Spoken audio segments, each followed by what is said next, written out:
Okay, so far we have developed what are called as Huckel equation and Helmholtz-Smoluchowski equation for relating electrophoretic mobility to zeta potential.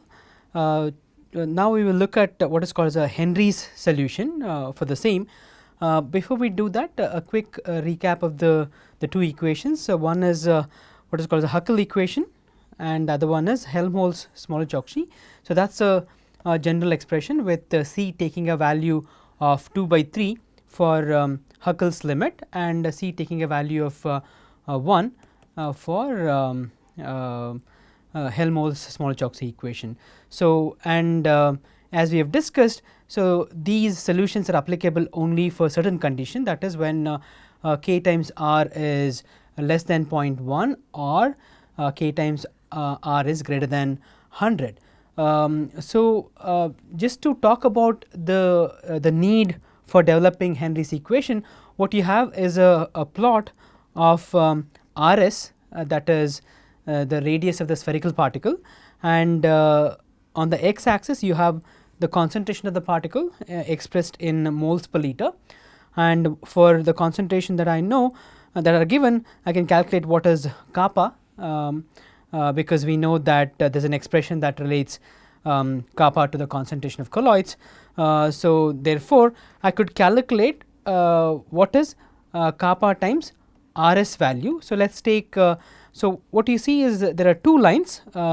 This line is what is called as that is the Huckel limit, and this line is what is called as represents the Helmholtz-Smoluchowski limit. So what I mean by that is, let us take some particular value of kappa. So if I take kappa value of kappa value of 10 power 10, and if I take some dimension of the particle to be 10 power minus 5, that means if I go to a region there, so therefore kappa times rs is going to be 10 power minus 6 times 10 power 10, therefore you are going to have 10 power 4.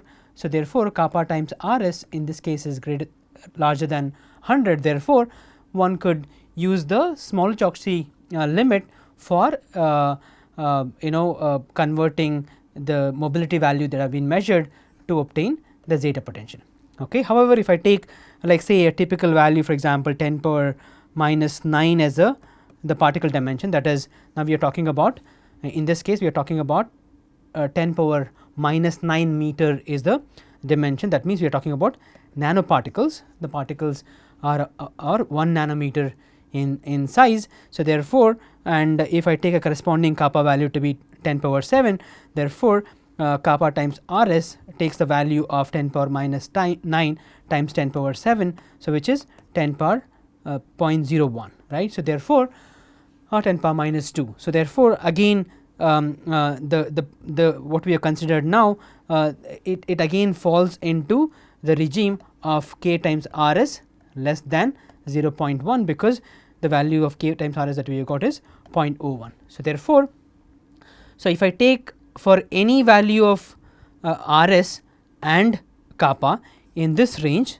so we can use the Huckel limit, and for any value of r and kappa which fall into this regime, so we could use Helmholtz-Smoluchowski limit, and then we can convert the mobility values to zeta potential. However, there is a large region of particle sizes and the concentration of the electrolyte range where there is a lot of work that occurs, both in terms of formulations, both in terms of tuning the stability and causing the destabilization of colloids. So it so happens that in the colloidal, in the domain of colloidal science, which is of practical relevance, you will always have a range of kappa times rs which is more than 0.1, okay, and less than 100. Okay. So therefore, so we do not have any expression that relates mobility to zeta potential in that range, and to this end Henry's solution was developed. So Henry's solution is a a general solution that is that relates mobility to zeta potential for any value of kappa rs, that is both it combines the Huckel limit at one end and Helmholtz-Smoluchowski limit at the other end, and of course, it is also applicable for any range of kappa times rs between 0.1 and 100 as well. So, the general expression that Henry developed for the mobility is given by this. So, if you want to obtain mobility, all you need to know is how does the potential psi varies as a function of r, and so therefore, this r in this case is the radial distance from the center of the particle, and so one could simplify this expression to obtain the expression for mobility if we know how the potential varies with r. So, what we will do is we will take a simple case of Poisson-Boltzman equation, and that for a spherical particle we have derived that psi goes as a times exponent of minus kappa r divided by r. Okay. Therefore, so now if I substitute for the fact that the potential becomes zeta potential at r going to rs, therefore, I would have there is a mistake here. So, this a should not be there. Therefore, this a becomes zeta potential, right, that is here, times rs, that is here, multiplied by exponent of minus it is going to be divided by exponent of minus kr or exponent of plus k times rs. So, therefore, if I substitute the value of a back into this expression, we will end up with psi is equal to rs into zeta divided by r exponent of minus k times r minus rs. So, therefore, now I know that how the potential varies with r. Therefore, one could substitute the equation back here, and then if you do a simple integration, so you will end up with Henry's expression for mobility, which is given by u times 2 by 3 epsilon zeta divided by n, where eta is the viscosity of the fluid in which the particles are dispersed, and a term f of alpha, and f of alpha depends on what is the kappa times rs value. So, if for a kappa times rs less than 1, it takes this functional form, and for alpha greater than 1, it takes this functional form. So, we could quickly cross check that if I take alpha is equal to k times rs of the order of 100, okay, that is much larger than 1.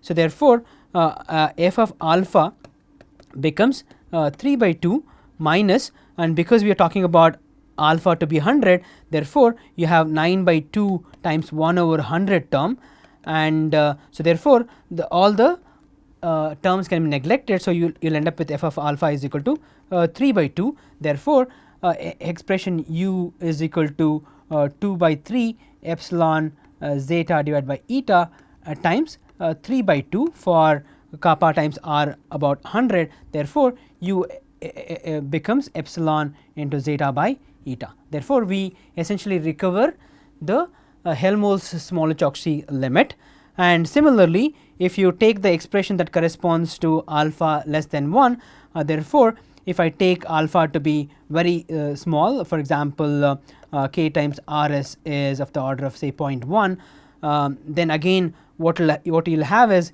f of alpha would become 1 plus, again I can neglect the higher order term. Therefore, in such a case, u becomes 2 by 3 into epsilon zeta by eta times 1. Again we recover back the Huckel limit. So, therefore, the Henry's expression for mobility is a general solution that is applicable for obtaining the zeta potential measurements, zeta potential values from the mobility measurements for any given value of kappa times rs. and the Henry's expression for mobility is derived by assuming that and as I said that okay. So, it is applicable for Henry's solution is applicable for the entire range of the RS times kappa value, RS and values of RS and kappa that are important from a practical point of view. And Henry's expression for mobility is derived by assuming that the external field, we know that the external field that is applied to the colloidal particle in a fluid, it will also be disturbed by the presence of the particle, and of course, this field is also going to influence the electrical double layer as well. Okay. And Henry's solution is derived by assuming that the external field is and the field that is developed because of the electrical double layer are additive, and it is applicable for non-conducting particles. Therefore, if one for inert particles like such as polystyrene or PMMA or particles of that sort, once there are particles that are conducting like gold or any metallic particles, one has to be careful in using these equations. And it is also applicable to cases where the colloids are present in small concentration, that is so that the colloid interactions can be ignored. And in obtaining Henry's solution, the diffuse double layer is described by the Govey-Chapman theory. Therefore, that means the Henry solution is applicable for symmetric electrolyte. Okay. So, therefore, one has to make sure that appropriate expression for the mobility and appropriate mobility zeta potential relation is used in order to obtain the correct values of zeta potential. And so, what you are seeing is a plot where the constant C, okay, that is, so we wrote that mobility u goes as some constant C times zeta epsilon divided by eta, right. That is what we had developed, that is somewhere here, right. So, therefore, and we know that C takes a value of 2 by 3 for the Huckel limit, and it plateaus and then takes a value is equal to 1 when the K times RS values are large. And however, if you take you can already see that when the K times RS becomes of the order of 1, that somewhere here you already see that the constant C deviates from this terminal values. Okay. Therefore, that means the value of constant in the intermediate range deviates from the values that correspond to the terminal states, that is of the order of 0.1 and more than 100, and it varies.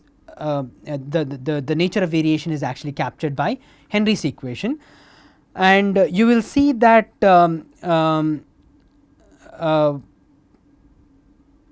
so what you see in this plot is that the variation of the constant C is plotted for different zeta potentials, that is going from very low potential to of the order of 100 millivolts, which is a case of a highly charged particle, and this is plotted for 1:1 type of electrolyte. And you will see that when the charge of the particle becomes really large, that is when the zeta potential becomes considerably large, you will see that the value of the C that is obtained, it deviates significantly from what is predicted by Henry's equations. Okay. So, therefore, one has to exercise caution as to what is the typical value of the constant that one should use, and that depends on several factors, including the zeta potential of the particle or the surface charge on the particle and the electrolyte that we are considering, and other factors as well. With that in mind, so now we would like to develop an expression for relating the surface charge q and the zeta potential, and the reason why an expression for q could be useful is that there are several techniques which are available where the charge of the particle can be measured directly by certain technique. Such example, a couple of example could be conductometric methods and potentiometric methods, and these are titration based method in which what you do is you consider a colloidal dispersion containing particles, and you add some additive and monitor for example the change in the conductivity, and at certain condition there will be an abrupt change in the conductivity, and from that you can back calculate what is the charge. Okay. So, now if you if there are techniques that are available which enable us to get the charge directly, and if there are technicals there are techniques where zeta potential can be measured, in order to compare the two different technique, the applicability of different technique, there should be a relation which will from which I should be able to back calculate one from the other. Okay. So, in that context, what we will do is we will try and develop an expression for or a relation between the surface charge q and the zeta potential, and for that we will consider the case of a charged particle, charged spherical particle to be more precise. And what we are going to do is we are going to invoke the condition that the net charge that the particle carries is equal and opposite to the total charge in the electrical double layer. Okay. And this condition is kind of met when one works with particles dispersed in like say salt free solutions, for example. And what we will do is we will consider a thin shell of dimension dr, which is located at a distance r, and so the total charge q or the charge in this thin strip is given by the charge density, that is the number of charges per unit volume multiplied by the volume of this thin shell.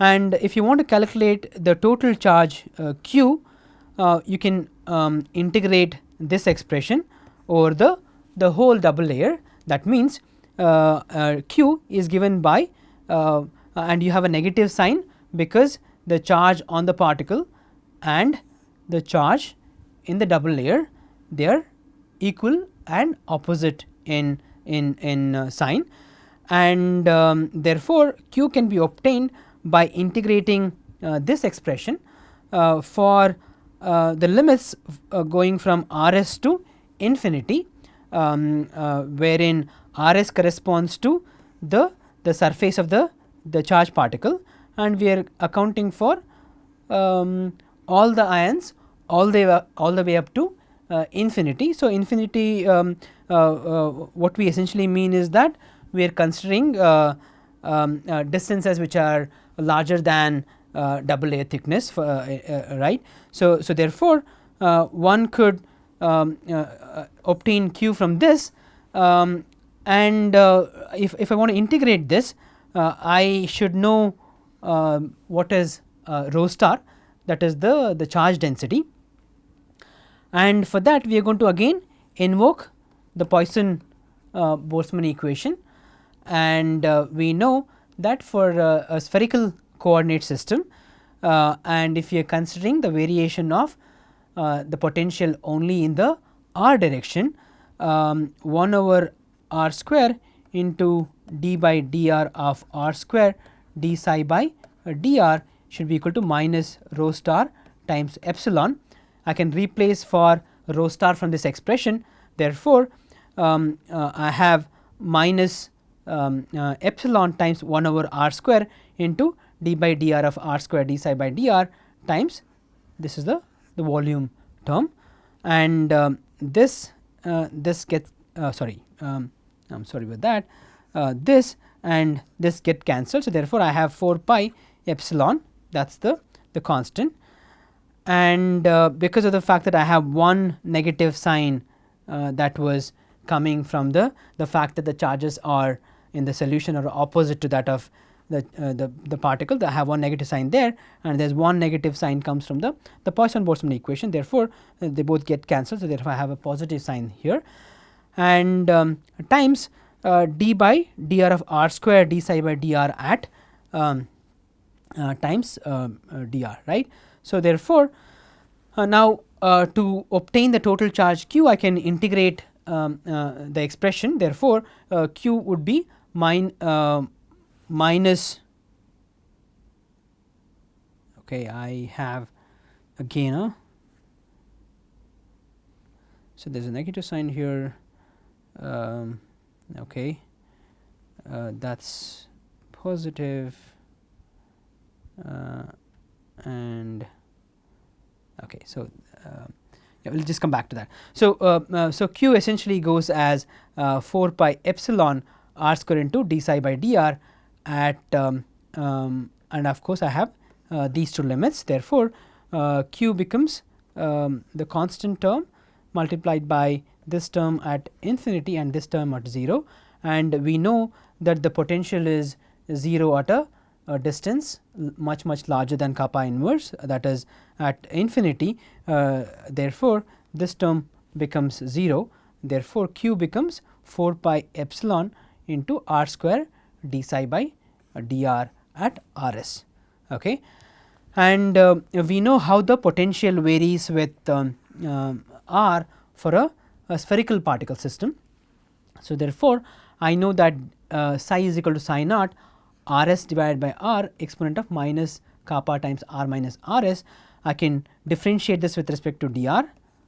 Okay. Therefore, I have the constant term, the first term multiplied by the differentiation of the second term plus the second term multiplied by the differentiation of the first term.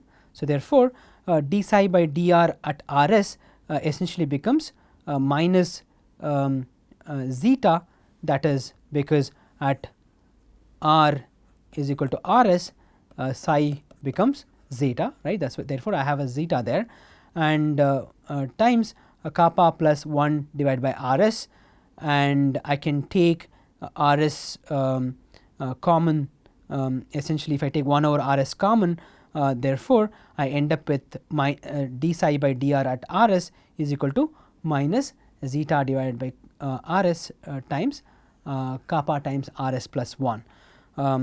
So, therefore, q becomes 4 pi eta times r s d psi by dr. I can substitute for r square into d psi by dr now. Therefore, this is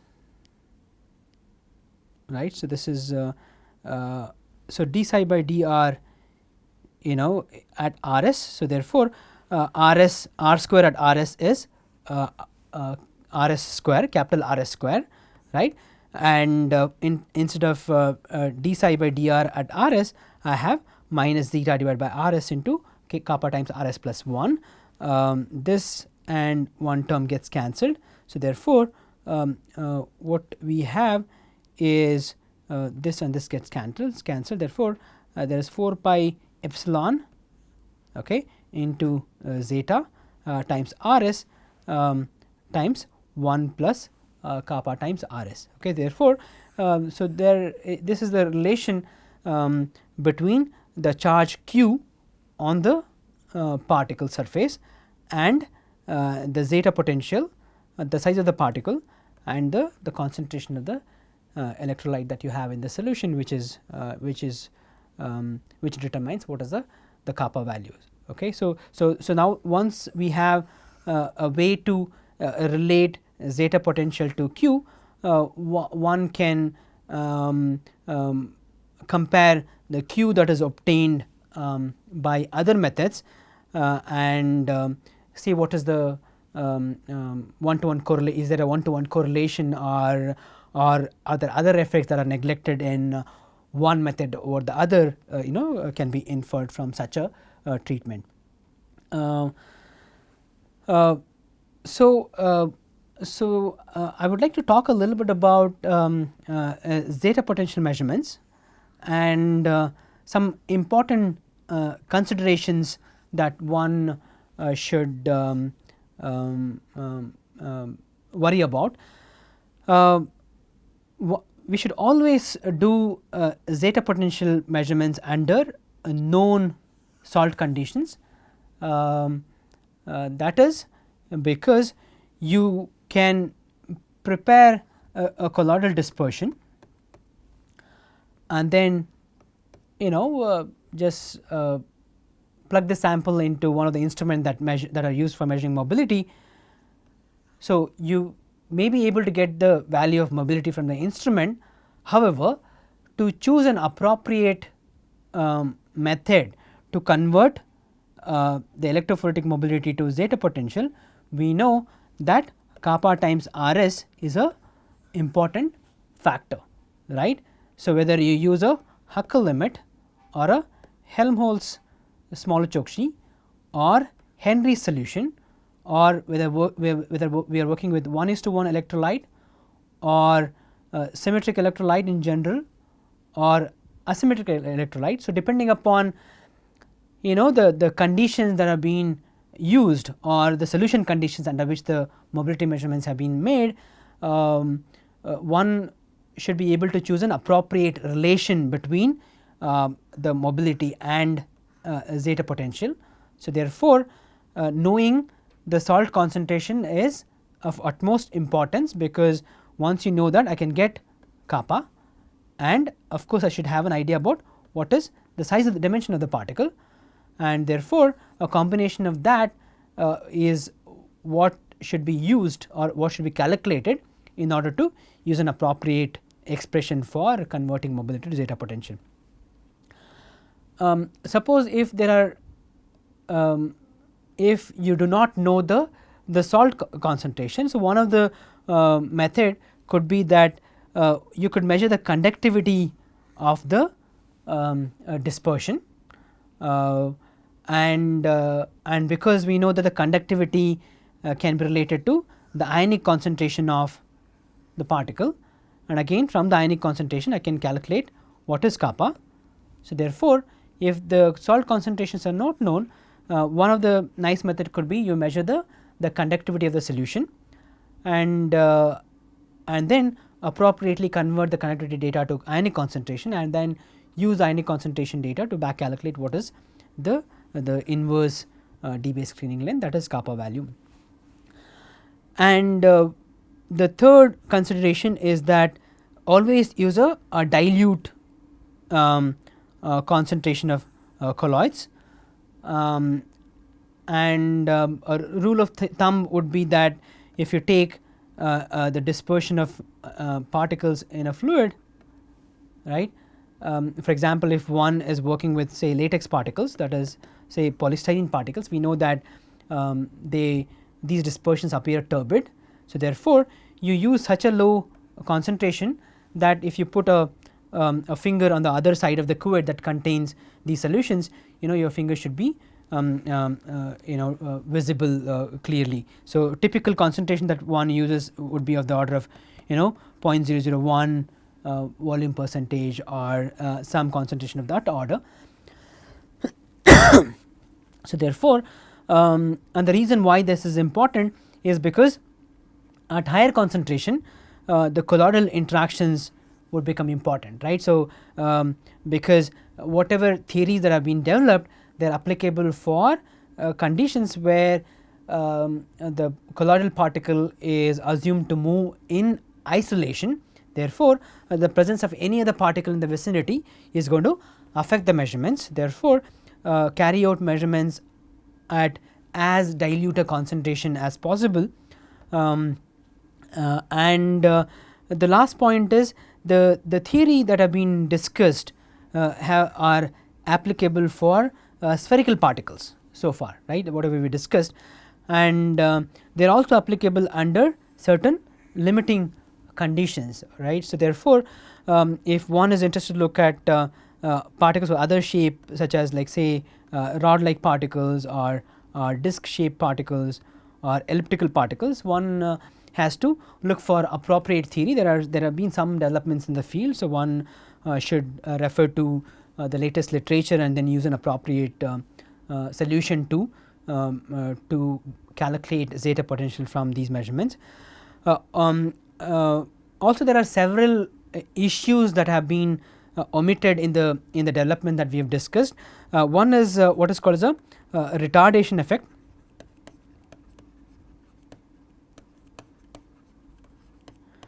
So, what happens is that when you have a charged particle that is set into motion by an electric field, and we know that depending upon the charge of the particle, it is either going to move towards a negatively charged electrode or a positively charged electrode, right. So, however, we should also know that there is going to be the counter ions in solution. Okay. So, when the particle moves in a particular direction, the ions that are present in the electrical double layer and therefore, the fluid around it will try and move in a opposite direction. Therefore, the motion of the particle is hindered, that is, there is a retardation force that comes into picture because of these effects, and one has to be careful about incorporating those things which have not been done in the present developments. There are also what are called as relaxation effects and also the surface conductance effects, which also become important under certain conditions. So, therefore, a general theory that should be used should contain all these important features inbuilt in those models. However, for under specific conditions, so whatever theory that we have developed can still be used to for a meaningful measurement of zeta potentials. Okay. So, yeah. So, just to conclude, so what we have done in this particular module is that we defined zeta potential, and we talked about the important implications of zeta potential in different applications. Then we discussed kinetic methods, and more discussions have been centered around electrophoresis, because it is one of the widely used technique for measuring zeta potential.